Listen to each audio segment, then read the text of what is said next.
우리 목사님이 저 소개하면서 설교 다 하신 것 같습니다. 너무 좋습니다. 저는 목사이지만은 주로 직장에서 일하는 직장인들 대상으로 또 사업하시는 분들을 대상으로 지난 근 30년 가까이 사역을 해왔습니다. 그러다 보니까 성경 공부도 열심히 하지만은 직업에 관한 공부를 많이 할 수밖에 없었어요. 언젠가 직업 심리학자가 쓴 글을 읽다가 굉장히 재미난 걸 발견했습니다. 직업을 바라보는 세 가지 관점을 소개하더라고요. 제일 첫 번째는 직업을 좌우로 바라보는 거. 좌우라고 하면은 생계죠. 생계 유지를 위한 수단으로 바라보는 거. 흔히들 생각할 수 있는 겁니다. 두 번째는 커리어로 바라보는 거. 일종의 이 사회에서 출세하고 경력을 쌓아가기 위한 도구로 이해하는 것. 대부분 이 두 가지가 직업을 바라보는 보통 사람들의 생각이라고 생각합니다. 그런데 세 번째를 얘기하는데 job, career, 그 다음에 세 번째 뭐냐면은 직업을 콜링으로 바라보는 자세가 필요하다고 얘기합니다. 그러면서 번역으로는 소명의식을 가지고 직업을 대해야 된다는 얘기를 합니다. 세속 심리학자가 소명의식을 강조한 것이 굉장히 충격이 되었습니다. 왜냐하면 이 소명이라는 거, 콜링이라는 거는 우리가 다 아는 대로 하나님이 주신 겁니다. 하나님이 부르신 겁니다. 그런데 세속 심리학자가 이 소명, 콜링을 강조한 것이 굉장히 의아했어요. 그렇게 표현하더라고요. 하나님 부르셨지만 심리학자들은 이것을 내면의 부르심이라고 바꾸면서 여전히 소명의식을 강조합니다. 저는 그 책을 읽으면서 세속 심리학자가 직업을 소명의식을 가지고 대하라고 가르치는데 정작 교회에서는 이 소명을 가르쳐야 될 교회에서는 과연 직업을 소명의식을 가지고 담당하라고 강조하지 않았다는 생각을 하게 됐습니다. 근데 그 이유는 소명에 대한 오해 때문이 아닌가 생각합니다. 소명은 지금까지 교회에서 전통적으로 그랬어요. 소명은 목사나 선교사에게만 해당되었습니다. 목사가 될 때 소명을 받았다, 선교사가 될 때 소명을 받았다 이렇게 말하지만은 엔지니어가 되면서 혹은 사업을 하면서 소명 얘기를 하질 않습니다. 근데 그거는 바로 우리가 소명에 대해서 제대로 이해하지 못했기 때문에 그렇게 되지 않았나 생각합니다. 오늘 저는 이 본문을 가지고 소명에 대해서 조금 바르게 이해하고 그 소명을 우리 삶에 적용할 수 있었으면 좋겠습니다. 고린도전서 1장 1절에서 3절 보게 되면 여러분 본문 한번 보시기 바랍니다. 거기에서 두 개의 부르심이 나옵니다. 부르심, 소명, 콜링 다 똑같은 말입니다. 근데 여기 오늘 우리 성경에는 부르심으로 소개가 되는데 두 개의 부르심이 나옵니다. 1절에는 사도로 부르심이 나오고 2절에는 성도로 부르심이 나옵니다.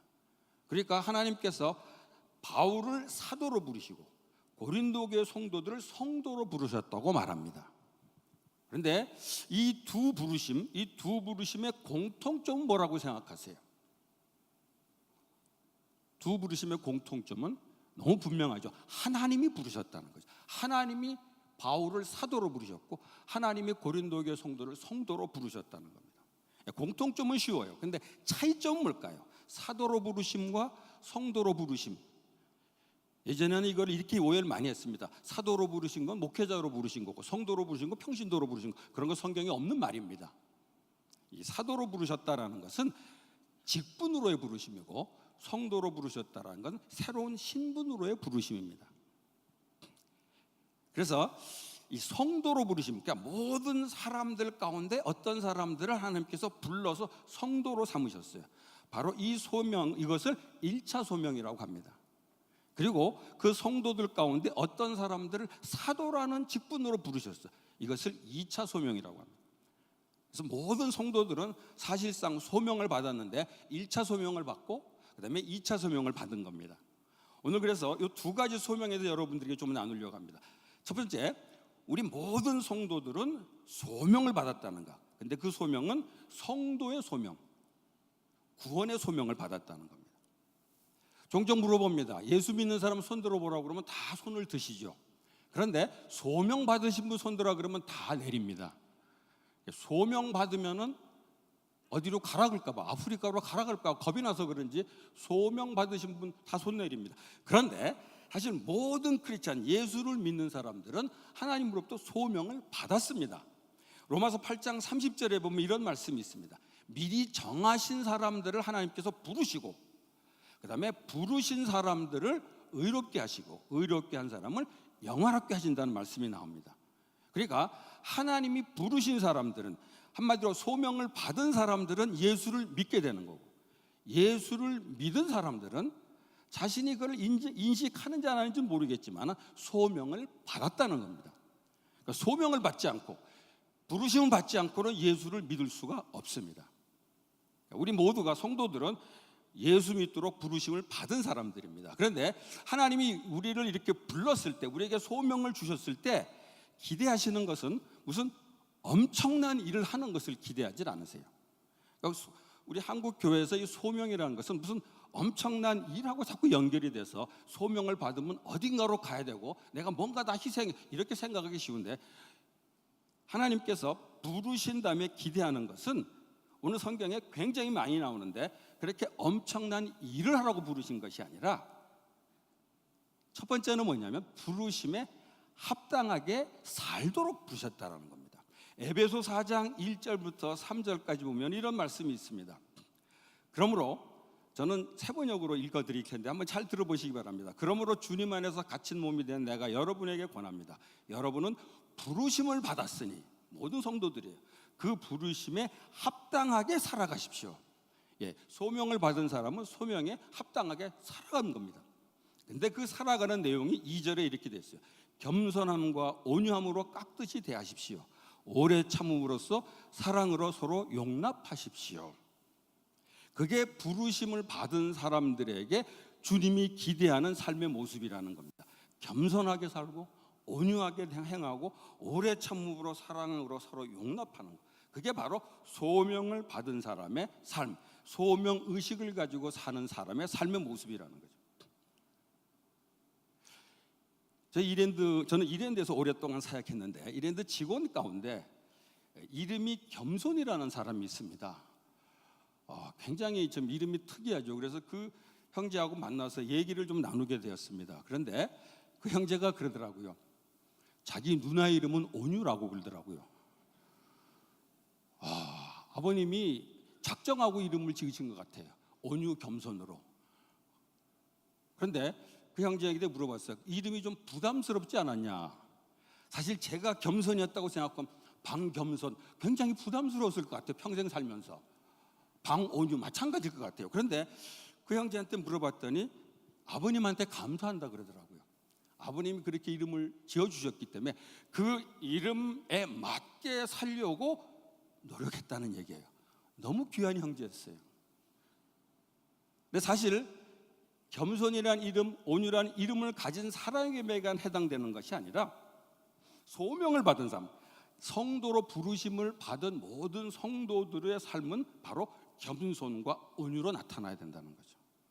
여러분 이름이 겸손이 아니고 온유가 아니더라도 겸손과 온유로 사는 것, 그것이 부르심에 합당하게 사는 모습이라는 겁니다. 모든 크리스찬들의 소명은 바로 이런 성품을 가지고 살아가는 것, 그게 바로 우리 주님께서 기대하시는 모습이라는 거죠. 그 외에 또 성경 말씀이 많이 있습니다. 베드로전서 2장 18절부터 21절 보면은 또 그런 말씀이 있습니다. 베드로전서 2장 18절 21절에 보면은 그런 말씀이 있습니다. 18절에 하인으로 있는 여러분 극히 두려운 마음으로 주인에게 복종하십시오. 선량하고 너그러운 주인에게만 아니라 까다로운 주인에게도 그리하십시오 라고 얘기하면서 그 까다로운 때문에 고난받는 사람들에게 21절에 이렇게 말합니다. 바로 이것을 위하여 여러분은 부르심을 받았습니다. 그 당시 노예들이 주인한테, 까다로운 주인들한테 굉장히 어려움을 당하는 그분들한테 여러분은 이것을 위해 부르심을 받았습니다. 그리고 나서 그리스도께서는 여러분을 위해 고난을 당하심으로써 여러분이 자기의 발자취를 따르게 하시려고 여러분에게 본을 남겨주셨습니다. 오늘 이걸 우리 삶에 적용한다면 직장에서 까다로운 상관 때문에 힘든 사람들, 그리고 여러 가지 그 제도적인 시스템 때문에 힘들어하는 사람들이 바로 이 말씀을 통해서 위로를 받아야 되리라고 생각합니다. 그런 어려움을 당하게 될 때 예수님께서 고난당한 것이 바로 지금 내가 당하는 고난에 발자취를 따르게 하라고 본을 보여주셨다라는 거죠. 그러니까 우리가 일터에서나 삶에서 고난 당할 때 왜 나한테 이런 고난이 있냐가 아니라 내가 부르심을 받았으면 그런 고난을 받으면서 사는 것이 마땅하다는 거죠. 하나님께서 부르심의 목적이 그거라는 겁니다. 또 데살로니가전서 4장 7절에 보면은 또 귀한 말씀이 있습니다. 데살로니가 4장 7절에 보면은 이런 말씀이 있습니다. 데살로니가전서 4장 7절에 하나님께서 우리를 불러주신 것은 더러움에 빠져 살게 하는 것이 아니라 거룩함에 이르게 하시려는 것이다. 하나님께서 우리를 부르신 목적이 결국 거룩하게 살도록 하기 위해 부르셨다라는 거죠. 이 거룩하게 산다라는 것은 한마디로 이 세상 사는 동안에 세상 사람들과 구별되게 살도록 부르신 거라는 거죠. 그러니까 소명받은 크리스찬들은 엄청난 일을 해야 되는 것이 아니라 삶에서 구별된 모습을 보여주는, 그게 바로 소명의식을 가지고 사는 사람의 모습이라는 겁니다. 구별되는 데는 몇 가지 영역이 있습니다. 일단 제일 먼저 필요한 건 종교적으로 구별되는 거죠. 그 말은 조금 말이 복잡해졌는데, 종교적으로 구별된다는 건 뭐냐면 세상 속에서 내가 그리스도인이라는 것을 드러내는 거죠. 구별되는 거죠. 더 쉽게 표현하면 예수 믿는 티를 내는 거죠. 근데 의외로 크리스찬들 가운데 교회에 나와서 예배드릴 때는 분명히 크리스찬이라는 걸 드러내지만은 세상 속에서 혹은 일터에서 크리스찬이라는 것, 교회 다닌다는 것을 은근히 감추는 분들이 좀 있더라고요. 그래서 제가 사실은 이 부분에 대해서 성도들에게 많이 강조합니다. 좀 예수 믿는 티를 좀 내라고. 예수 믿는 티를 내는 거가 그렇게 어렵지 않습니다. 제일 쉬운 방법은 뭐냐면은 밥 먹을 때 기도하면 되는 거예요. 제일 쉬운 방법입니다. 그런데 그것조차도 힘들어하는 분들이 있더라고요. 제가 한번 어떤 분하고 대화를 나누다가 밥 먹을 때 기도를 하냐고 그랬더니 이분이 너무 씩씩하게 이렇게 얘기하더라고요. 하나님 영광을 위해서 안 하신다고. 아니, 안 하는 건 이해가 되는데 왜 하나님의 영광을 위해서 안 한다는 게 무슨 얘기냐 그랬더니 자기가 기도하면 자기가 다 예수 믿는 사람인지 알 거 아니야, 주변 사람들이. 그러지, 그러다가 내가 실수하면 나 때문에 하나님 영광 가리지 않겠냐. 그래서 아예 하지 않는다. 정말 그럴듯한 것 같아가지고 하나님한테 제가 물어봐요. 하나님, 제가 말이 됩니까? 그랬더니 하나님이 저한테 이렇게 말씀하시는 것 같아요. 내 영광 그만 생각하고 기도하고 먹으라고 그래라.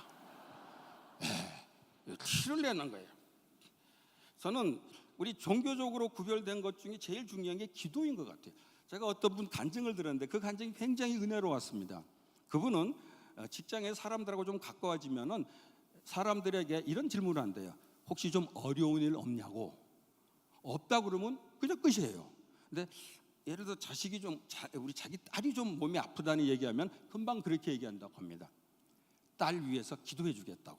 그럴 때 나는 기독교인이 아니니까 내 딸 위해서 기도하지 마, 이런 사람은 여태껏 못 봤다는 거예요. 무조건 고맙다 그러는 거예요. 그래서 열심히 기도해 줍니다. 그분 딸을 위해서. 그러고 나서 며칠 있다가 물어본대요. 딸이 좀 낫냐고. 그래서 아직 안 낫다고, 아프다고, 계속 아프다고 그러면 계속 기도하겠다고 그러고, 근데 애가 좀 낫다고, 제가 기도했다고 금방 대답을 한다는 거예요. 그렇게 해서 처음에는 무슨 기도해서 그래, 그냥 우연히 낫게 됐지라고 생각했던 사람도 이런 일이 잦아지게 되면은 어려운 일이 있으면 은근히 찾아와서 부탁을 한다고 그래. 기도 부탁을. 이게 사실은 기도로 내가 그리스도인이라는 거, 구별하는 삶을 사는 거 굉장히 중요하다고 생각합니다. 종교적으로 구별되는 것도 중요하지만 또 하나 구별되는 거, 문화적으로 구별된 삶을 살아요. 왜냐하면 우리가 살고 있는 사회가, 특별히 한국 사회 같은 음주 문화가 굉장히 심각합니다. 이 교포 사회는 그게 좀 덜하다고 들었긴 했는데 어쨌든 음주 문화, 조금 더 나가게 되면 음란 문화가 아주 심각하죠. 그 속에서 그리스도인이 살면서 사실은 같이 끌려다니게 되면은 구별된, 거룩할 수가 없다는 거죠. 이 거룩함이라는 건 그런 문화 속에 살면서 구별된 삶을 사는 것. 때로는 뿌리칠 수 있는 용기도 필요하고, 그게 바로 오늘 부름받은 사람들에게 하나님이 기대하는 모습이라는 겁니다. 또 하나 중요한 부분이 윤리적으로 구별된 삶을 산다는 겁니다. 어느 일터에서나 좀 부도덕한 일, 비윤리적인 일을 해야만 되는, 또 나아가서는 법을 어긴 일을 하게 되도록 유혹을 받는 경우가 많이 있습니다. 사실 그거 어느 사회나 그래요. 정도의 차이는 있지만 어느 사회나 그게 있습니다. 그런데 그때 그것을 구별된 삶을 산다는 것, 사람들이 다 부정하게 혹은 불의한 행동을 하더라도 그리스도인들은 구별된 삶을 살다는 것, 정직하게 일을 처리하는 걸 말하는 거죠. 물론 그게 쉽진 않아요. 때로는 그것 때문에 경제적인 손해를 감수할 수 있어야 되는 거죠. 쉽지 않습니다. 그래서 어느 누구도 이 부분에 대해서 완벽할 수는 없어요. 그러나 분명히 기억해야 될 거, 내가 부르심을 받았을 때 주님께서 기대하시는 것은 거룩함에 일어나는, 주변 사람들하고 구별되는 삶을 살라고 부르셨다라는 거예요. 그래서 우리가 일터에서 세상 속에서 소명의식을 가지고 산다라는 것은 그리스도의 성품으로 살아가는 거예요. 엄청난 일을 우리한테 요구하는 것이 아니라 그리스도의 성품으로 살아가는 것. 또 내가 그리스도로 당하게 되는 고난을 그대로 수용하는 것. 그리고 세상과 구별된 삶, 거룩한 삶을 살아가는 것. 그것이 오늘 주님께서 우리들에게 기대하시는, 부름을 받은 사람들에게 기대하시는 삶의 모습이라는 것. 그다음에 두 번째는 우리가 성도로 부르심을 받았을 뿐 아니라 우리는 일을 하도록 부르심을 받았다는 겁니다. 오늘 여기 사도 바울은 성도의 소명을 받은 후에 2차로 사도의 소명을 받았습니다. 성경에는 사도의 소명 외에 선지자 혹은 전도자 혹은 목사들의 소명이 있습니다. 그래서 교회가 역사적으로 소명이라는 것은 주로 종교적인 직분에만 적용하지 않았나 생각합니다. 그런데 쭉 그래 왔지만은 종교개혁을 주장한 마르틴 루터가 이것을 개혁을 했어요. 종교개혁을 주장한 마르틴 루터가 만인 제사장론을 주장했죠. 여러분 다 아시리라고 생각합니다. 작년이 500주년 아니었어요? 그래서 만인 제사장론이라는 것은 성직자, 흔히 말하는 목회자나 성직자만이 제사장이 아니라 모든 성도들이 제사장이라는 거예요. 이 말은 다른 말로 해서 성직자들이 하는 일만 소명이 아니라 모든 성도들이 세상에서 하는 일이 소명일 수 있다라는 거죠. 그러니까 그 당시 신부들이 예배당에서 예배를 인도하는 거나 목동들이 목장에서 일하는 거나 가정주부들이 가정에서 하는 모든 일, 이게 다 똑같이 하나님의 소명일 수 있다는 겁니다. 아마도 이게 종교개혁의 가르침 중에서 가장 중요한 가르침 중에 하나가 아닌가 생각합니다. 그래서 이렇게 모든 일이 하나님의 소명이 될 때 직업이 어떤 일은 좀 거룩한 일, 어떤 일은 좀 속된 일, 이런 차별이 없어진다는 거죠. 어떤 일은 좀 귀한 일, 어떤 일은 좀 천한 일, 이런 차별이 없어진다는 겁니다. 사실 전통적으로는 교회에서 거룩한 일, 속된 일이라는 차별이 있습니다. 아무래도 목회자들이 하는 일은 거룩하고 성도들이 장사하는 일은 좀 속되고, 또 성도들도 교회에서 봉사하는 일은 좀 거룩하고, 그 다음에 직장에서 하는 일은 좀 덜 거룩하고 좀 세속적, 이렇게 생각하기 쉬운데, 소명의식을 갖게 되면 어떤 일든지 하나님이 나를 불러서 맡겼다는 의식을 갖게 되면 모든 일이 다 주의 일이 될 수 있다는 거죠. 저는 이 굉장히 중요한 사실을 교회 생활하면서 혹은 신학교에서 배운 것이 아니라 과거에 청소하면서 배웠어요. 아르바이트로 청소, 미국에 가서 공부하는 과정에서 아르바이트로 청소하는데, 청소할 때 청소가 굉장히 힘들었습니다. 경험하시는 분도 아시겠지만 청소가 힘들어서 굉장히, 그럴 때 하나님께 저한테 굉장히 중요한 말씀으로 저를 변화시켰어요. 그때 주신 말씀이 골로새서 3장 23절입니다. 오늘 여러분들 이 구절은 꼭 아셨으면 좋겠어요. 무슨 일을 하든지 마음을 다하여 죽게 하듯 하고 사람에게 하듯 하지 말라. 제가 청소하다가 그 말씀을 깨닫는 순간, 그 순간 청소가 막 재밌어진 건 아니에요. 그런데 그 순간 그게 주님의 일이 됐어요. 그때 제가 뭐 소명의식 같은 건 없었어요. 그런데 아르바이트로 할 수 없이 했던 청소가 주님이 저한테 사람에게 하지 말고 하나님께 하라는 거, 이게 제 생에 엄청난 변화를 주었습니다. 그래서 사실은 그때 이후로 우리에게 맡겨진 일은 어느 영역에서 일이든지, 교회에서든지 직장에서든지 또 가정에서든지 어느 영역에서 일이든지 이게 다 소명일 수 있다는 걸 깨닫게 됩니다. 사실 이런 직업 소명관을 가진 과거의 청교도들이 한 말들이 있는데 굉장히 와닿습니다. 한번 제가 몇 사람 소개해드리겠습니다. 하나님의 임재와 축복을 가장 담대하게 기대할 수 있는 곳은 어딜까요? 하나님의 임재와 축복을 가장 담대하게 기대할 수 있는 곳은 바로 가게다. 청교도들의 고백입니다. 모든 세상이 하나님을 섬기는 일이 아닌 것이 없을 것이고, 교회뿐 아니라 집까지, 부엌, 광, 작업장, 논과 밭까지도 하나님을 섬기는 장소가 될 수 있다. 여러분 그렇게 믿으세요? 또 이런 말씀도 합니다. 설거지와 하나님 말씀 전파 사이에 차이가 있다 없다? 있어요. 그런데 하나님을 기쁘게 하신다는 면에서는 아무런 차이가 없다는 거죠. 예, 제가 말씀을 전합니다. 그리고 집에서 가끔 설거지합니다. 그런데 둘 사이에 차이가 있죠. 그러나 하나님을 기쁘시게 한다는 점에서는 아무런 차이가 없다는 거죠. 그래서 우리에게 맡겨진 일을 정말 소명으로 발견하게 될 때 사실 모든 일이 다 주님의 일이 될 수 있다. 엄청난 축복입니다. 그렇기 때문에 사실은 우리가 하는 일에서 중요한 건 소명을 발견할 수 있어야 됩니다. 이 말은 뭐냐면은 직업이 소명이라는 거가 모든 직업이 내 소명이 될 수는 없어요. 내가 모든 것을 다 할 수 있는 건 아니야. 그래서 여러 일들 가운데 그 중에서 하나님이 나를 불러서 맡긴 그 소명을 찾을 수 있어야 되는데, 그 소명을 어떻게 찾느냐? 프레드릭 뷰크너라는 사람이 이런 표현을 썼습니다. 저는 그분의 책을 읽다가 이 내용이 너무 인상적이었습니다. 뭐라고 하냐면은 자신의 열정과 그리고 재능 그리고 이웃의 필요, 그것이 만나는 곳에 소명이 있다는 거예요. 굉장히 저는 다가왔습니다. 그러니까 내가 어떤 일에 굉장히 열정이 있어, 그 일을 하고 싶어, 그 일에 재능이 있어. 그런데 그게 다른 사람들의 필요를 채워주는 일이야. 그게 바로 하나님의 부르심이라는 겁니다. 그런 일을 택해야 된다는 거죠. 근데 그런 일이 돈을 많이 버는 일이면 좋겠지만 그렇지 않을 수도 있다는 거죠. 그렇기 때문에 정말 하나님의 소명을 찾기 위해서는 돈이나 혹은 명예나 세속적인 가치관의 유혹을 좀 극복할 수 있어야 돼요. 그럴 때 소명을 찾을 수 있다는 거죠.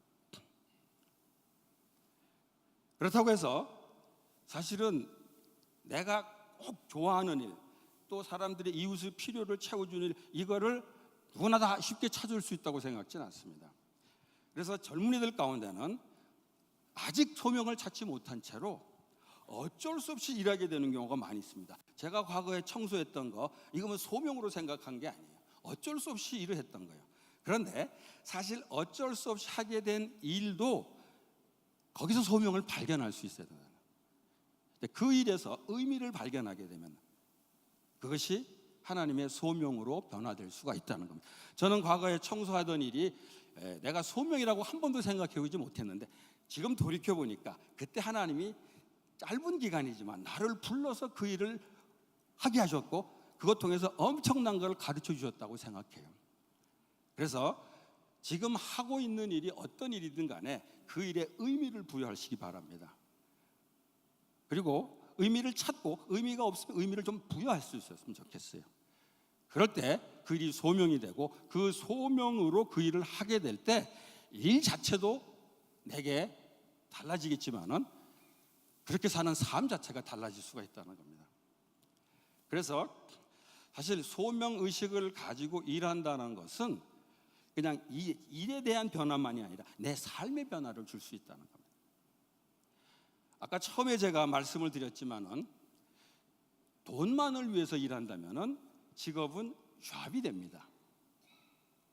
내가 명예나 혹은 출세를 위해서 일하면은 그 직업은 커리어가 됩니다. 대부분 다 그렇게 돼요. 거의 대부분. 믿지 않는 사람뿐 아니라 믿는 사람들도 이런 식으로 직업을 생각하게 되기 쉽습니다. 그런데 내가 하는 일을 하나님의 소명으로 받게 되면은 사실은 잡으로 추구했던 돈이나 커리어로 추구했던 명예까지도 하나님이 사실은 우리에게 허락하신다는 겁니다. 그게 바로 마태복음 6장 33절의 말씀인 것 같아요. 마태복음 6장 33절 잘하는 말씀입니다. 너희는 먼저 그의 나라와 그의 의를 구하라. 그리하면 이 모든 것을 너에게 더하시리라. 예, 하나님의 나라와 의를 구하는 게 도대체 뭔가? 다양하게 적용할 수 있습니다. 근데 저는 일터 사역을 하면서 하나님의 나라와 의를 구하는 것은 내가 하던 일을 다 때려치고 목사가 되거나 선교사가 되는 것이 아니라 내가 하는 일을 하나님이 내게 나를 불러서 맡기신 일이라는 확신을 가지고 소명의식을 가지고 그 일에 임하는 것, 그것이 바로 하나님 나라와 의를 구하는 자세가 아닌가 생각합니다. 그렇게 하나님의 나라를 구하게 될 때 이 모든 것을 너에게 더하시리라. 그것이 사람들이 많이 기대하는 돈이나 명예일 수 있겠죠. 하나님이 그것을 소명의식을 가지고 일하는 사람에게 하나님께서 덤으로 주신다고 약속을 하십니다. 오늘 저는 소명의식에 대해 두 가지 말씀을 드렸습니다. 소명의식이라는 것은 내 삶을 변화시켜. 내가 이 성도로 부르심을 받았기 때문에 나는 이렇게 살아야 된다 말씀을 드렸고, 그 다음에 내가 일하도록 부르심을 받았기 때문에 소명의식을 가지고 이렇게 일한다. 이게 오늘 하나님께서 우리에게 가르쳐준 메시지입니다. 근데 끝으로 저는 이 소명과 비슷한 말인데 조금 헷갈리게 하는 단어를 하나 소개하려고. 사명입니다. 소명, 사명, 교회 안에서 많이 쓰는 말이에요. 그런데 소명의식을 가지고 일하고 또 소명의식을 가지고 사는 크리스찬들에게 하나님이 주신 사명이 있습니다. 그 사명은 뭔가요? 여러 가지 있겠죠. 그러나 가장 사명 중에 핵심은 뭐냐면 복음을 전하는 사명입니다. 그래서 사실 우리 크리스찬들에게서 제일 중요한 거 지상명령, 복음을 전하는 거, 해외 선교도 거기에 해당되고 또 우리 주변에 있는 사람들에게 복음을 전하는 것, 이게 사실 우리의 가장 중요한 사명입니다. 그런데 그런 사명도 일터에서 소명의식을 가지고 일하고 소명의식을 가지고 살아가는 사람들이야 주변 사람들에게 선한 영향력을 미칠 수 있다는 거죠. 그렇게 될 때 우리에게 맡겨주신 이 복음을 전하는 사명도 감당할 수 있다는 겁니다. 때때로 일터에서의 삶과 일터에서 일에 대한 자세가 제대로 되지 않은 채로 전도만을 하려는 분들이 가끔 있습니다. 할 수 있어요. 그런데 하나님이 원하는 것은 일터에서 소명의식을 가지고 일하고 소명의식을 가지고 살면서 그걸 통해서 주변 사람들에게 선한 영향력을 미침으로 그걸 통해서 그리스도의 복음을 전하는 것, 그걸 하나님께서 원하십니다. 그래서 우리에게 지상명령인 전도의 사명을 감당하기 위해서는 하던 일을 그만두고 선교사가 꼭 될 필요는 없어요. 있는 곳에서, 여러분들이 있는 곳에서, 그것이 직장일 수도 있고 그것이 사업장일 수도 있고 그것이 가정일 수도 있습니다. 그것에서 소명의식을 가지고 살면서 또 소명의식을 가지고 일하면서 주변에 있는 사람들에게 복음을 전하는 것, 그것이 오늘 하나님께서 우리에게 원하시는 삶의 모습이 아닌가 생각합니다. 오늘 여러분 모두에게 저는 이렇게 마지막으로 강권합니다. 소명의식을 가지고 살기 바랍니다. 하나님이 나를 불러서 기대하시는 그런 삶을 사시길 바랍니다. 그리고 소명의식을 가지고 일하시기 바랍니다. 그것이 직장에서의 일이든 사업장이든 그리고 가정에서의 일이든 소명의식을 가지고 일하시길 바랍니다. 그걸 통해서 복음을 전하는 전도 사명을 감당하는 여러 성도님들이 다 되시기를 바랍니다. 같이 기도하겠습니다. 하나님 아버지 감사합니다. 우리를 불러서 주의 자녀로 삼아주시고 성도로 삼아주신 것 감사합니다. 우리의 삶이 부름 받은 사람답게 살아갈 수 있도록 함께해 주시기를 원합니다. 구별된 삶을 살 수 있도록 하나님께서 함께해 주시기를 원합니다. 아버지 하나님, 우리에게 맡겨진 일, 그것이 교회에서 일이든 가정에서 일이든 직장에서 일이든 사업장에서 내 하는 사업이든 그것을 하나님의 부르심으로 생각하고 소명의식을 가지고 감당할 수 있도록 도와주시기 원합니다.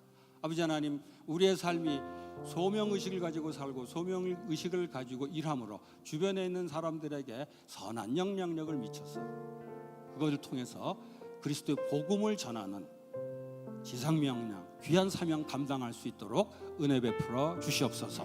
예수님의 이름으로 기도하옵나이다. 아멘. 오늘 우리 목사님 참 우리의 삶 속에 매일 부딪히는 일 가운데 꼭 필요한 말씀을 주셨습니다. 각자에게 주어진 소명을 통해서 하나님께서 주신 사명을 이뤄낸 인생, 우리 같이 곁에 앉아 계신 분들하고 서로 인사를 한번 하도록 할까요? 우리 그러려면 한 사람 한 사람 참 주님처럼 대하고 모든 일을 예수님 대하듯이 해야 될 텐데 예수님처럼 대합시다고 인사 한번 할까요? 예수님처럼 대합시다. 우리 다시 이렇게 인사를 나눌까요? 소명의식을 가지고 일합시다. 소명의식을 가지고 일합시다. 그러려면 하나님 앞에 계신 들 기쁘게 해야 되겠죠? 기쁘게 일합시다. 우리 다 같이 일어나셔서 오늘 말씀을 기억하시면서 주님 앞에 우리의 신앙 고백을 찬양으로 드립시다. 나의 모습 나의 소유, 나의 소유 주님 앞에 모두 드립니다. 주님 앞에 모두 드립니다. 모든 아픔 모든 기쁨 모든 아픔 모든 기쁨 내 모든 눈물을 받아주소서. 주소서.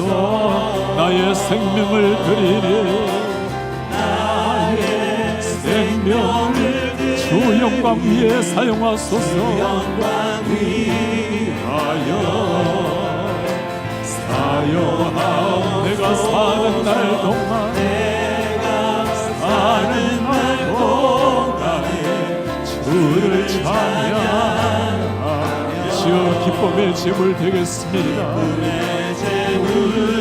나를 받아주소서. 나를 받아주소서. 어제 일 내일이 어제 일과 내일도 꿈과 희망 모두 드립니다. 모든 소망 모든 내 손마음 받으소서. 받아주소서. 주여 내 생명을 드리오니 나의 생명을 주의 영광을 위해 사용하소서. 주여 내 생명 내 인생을 주의 영광을 위해서 사용하시옵소서. 내가 사는 날 동안에 사는 날 동안에 주를 찬양하며 기쁨의 제물 되리. 나를 받아주소서. 나를 받아주소서. 나를 받아주소서. 나를 받아주소서. 오늘 말씀을 가슴에 새기며 우리 기도하는 시간을 갖겠습니다. 주님께서 땅 위에 살아가는 날 동안에 하나님의 영광을 구할 수 있도록 함께 공동체를 이루고 훈련하는 교회를 주셨고 삶 속에서 주의 영광을 구할 수 있도록 일터를 주셨습니다. 주님, 직장의 문을 열 때 나에게 맡겨주신 소명을 즐거운 마음으로 잘 감당할 수 있도록 소명의식을 가지고 즐겁게 탁월한 일꾼으로 일할 수 있도록 도와주시옵소서. 단순한 조합이 아니라 단순한 경제활동이 아니라 그게 하나님의 임재하신 땅인 줄 알고 그곳에서 하나님의 영광을 구할 수 있도록 선한 영향을 미칠 수 있도록 하나님 은혜를 도와여 주시옵소서. 그리고 우리 다음 세대를 위해서 이렇게 기도합시다. 지금 우리의 자녀들이 다음 세대들이 하나님이 주신 재능과 열정을 발견하고 이웃의 필요를 채울 수 있는 소명을 발견하여서 그것을 위해서 최선을 다하여 준비할 수 있도록 주님 은혜를 도와여 주시옵소서. 사는 날 동안에 소명을 이루어서 하나님의 사명을 이룬 날 될 수 있도록 은혜를 도와여 주옵소서. 한번 서로 기도하겠습니다. 주님 고맙습니다. 사랑하는 날 동안에 하나님 허락하신 날 동안에 우리의 일터 가운데 최선을 다해 일하게 하시고 즐겁게 일하게 하시고 하나님을 맡겨주신 일 즐겁게 이루시도록 하나님 은혜를 도와여 주시옵소서. 만나는 사람마다 예수님을 만나고 반드시 대하게 하시고 우리 함께 서로에게 맡기신 그 날 동안에 직장의 문을 열 때마다 즐겁게 문을 열게 하시고 사람을 대할 때마다 행복하게 대하게 하시고 특별히 우리 사랑하는 자녀들에게 자신에게 주어진 재능과 열정을 발견하여서 나의 인생 이웃을 살려를 위해서 이웃의 유익을 위해서 하나님 맡기신 사명을 비전을 발견할수록 주님 은혜를 도와여 주시옵소서. 소명을 통해서 하나님 맡겨주신 복음 증사의 사명 더 세태의 사명을 이루도록 하나님 은혜를 도와여 주시옵소서. 이 위에서 교우들이 일어나게 하시고 우리의 자녀들이 일어나게 하시고 사는 날 동안에 하나님 영광을 위해서 캐시메시가 일어나서 주의 영광을 찬란하게 일구하시도록 주님의 은혜를 도와여 주시옵소서. 우리 인생을 그렇게 우리를 인도하시고 우리 한 사람 한 사람을 세우시옵소서. 그렇게 우리를 통해서 영광을 받으시옵소서. 우리의 존귀하신 하나님 아버지 참 고맙습니다. 하나님께서 우리를 구원하신 그 놀라운 은혜, 우리 한 사람 한 사람을 하나의 자녀로 삼으시고 땅 위에 살아가는 날 동안에 우리에게 필요한 재능과 열정을 주셨어 우리로 말미암아 하나님의 향기요 이웃의 필요를 채움으로 하나님의 영광을 구하게 하시니 감사합니다. 주님, 교회 문을 들어올 때 옷깃을 여미고 주님 앞에 정숙하게 나아가는 것처럼 우리의 가정과 일터에서 주님이 맡겨주신 소명의식으로 정성을 다해서 탁월한 일꾼으로 일함으로 주위 사람들에게 선한 영향을 미치고 우리의 삶 자체가 하나님의 살아계신 증거가 되게 하시고 이로 말미암아 하나님이 맡겨주신 최고의 사명 우리로 말미암아 예수 그리스도의 복음이 그 사랑이 선포되는 은혜를 도와여 주시옵소서. 주님, 우리의 자녀들이 하나님이 맡겨주신 그 재능을 따라 자신에게 부여된 그 열정을 따라서 이웃의 필요를 위해 하나님이 주신 소명을 발견하여 그 비전을 위해서 최선을 다해 준비하는 그 비전을 위해서 소명을 위해서 최선을 다해 공부하는 이런 우리 자녀들이 되게 주님 도와 주옵소서. 살아가는 날 동안에 하나님이 부여하신 소명, 그 소명을 통해 하나님이 맡기신 사명을 다 멋지게 이루고 주님 앞에 서게 하시옵소서. 주 예수 그리스도의 이름으로 기도하옵나이다. 아멘. 주 예수 그리스도의 은혜와 하나님의 사랑과 성령의 교통하심이 땅 위에 살아가는 단 한 번의 인생 한 날도 흐트러짐 없이 하나님 맡겨주신 그 자리에서 주님 맡겨주신 그 일 소명의식을 가지고 하나님의 영광을 구하기를 원하는 주의 모든 백성들 머리 위에 지금부터 영원토록 함께 있을지어다. 아멘.